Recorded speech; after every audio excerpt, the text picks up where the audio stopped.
क्या आपने कभी सोचा है कि जो लोग भूतों की जांच करते हैं, जो अंधेरे में सच ढूंढते हैं, कभी कभी वो खुद उस अंधेरे का हिस्सा बन जाते हैं। वो शिकारी से शिकार बन जाते हैं। ये कहानी उन लोगों की है जो रात के सन्नाटे को तोड़ते हैं, जब कैमरा रिकॉर्ड कर रहा होता है और ईवीपीज में सिर्फ फुसफुसाहट सुनाई देती है।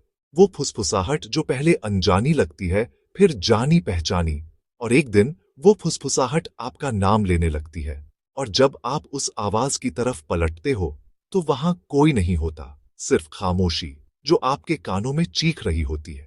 लेकिन कैमरे में वो खड़ा होता है, आपके ठीक पीछे, एक धुंधला साया जो हर पल और साफ होता जाता है। आज सुनिए पैरानॉर्मल इन्वेस्टिगेटर की यह खौफनाक कहानी, एक ऐसी कहानी जो आपको कभी भी भूतों की तलाश में जाने से पहले रात भर जगाए रखेगी।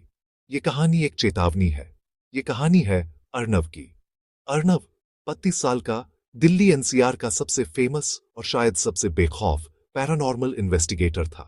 उसका यूट्यूब चैनल भय जांच के लाखों सब्सक्राइबर्स थे, हर वीडियो पर मिलियन व्यूज। वो एक स्टार था, अंधेरी दुनिया का रॉक स्टार। वो हर हफ्ते किसी हॉन्टेड जगह जाता, पुरानी हवेलियां, सुनसान फैक्ट्रियां, कब्रिस्तान, जहां जाने से लोग डरते थे। अर्नव वहां अपना कैमरा लेकर पहुंच जाता था। Camera, EMF meter, spirit box उसके हथियार थे। वो कहता था कि वो इन डिवाइस के जरिए दूसरी दुनिया से बात कर सकता है।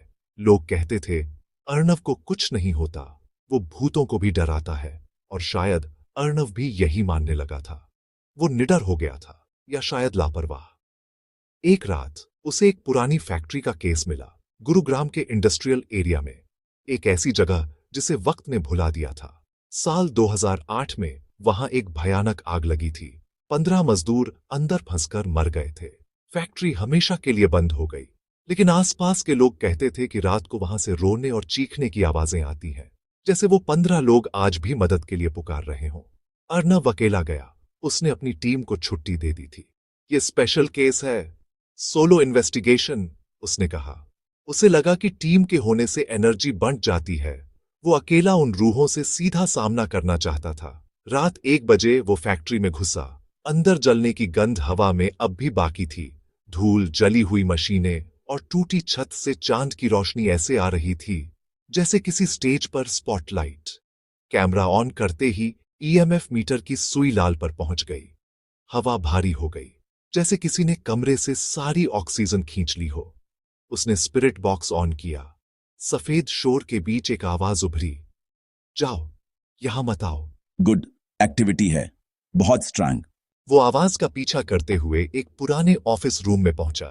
वहां एक कुर्सी पर धूल से सनी एक पुरानी फोटो पड़ी थी, फैक्ट्री के मजदूरों की ग्रुप फोटो। अर्नव ने कैमरा उस पर फोकस किया।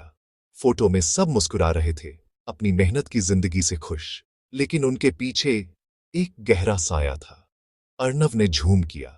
उस साये में 2 आंखें चमक रही थीं, जैसे वो फोटो के अंदर से उसे ही देख रही हो।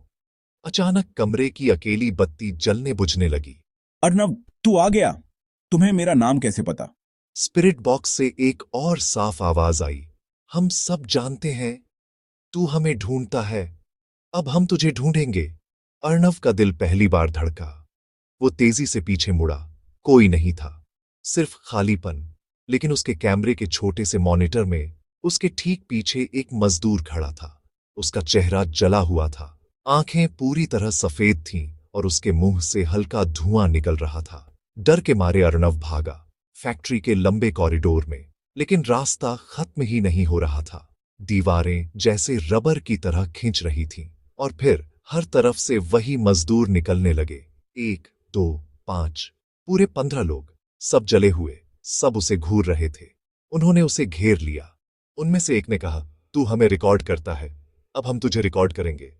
नहीं, मुझे छोड़ दो प्लीज।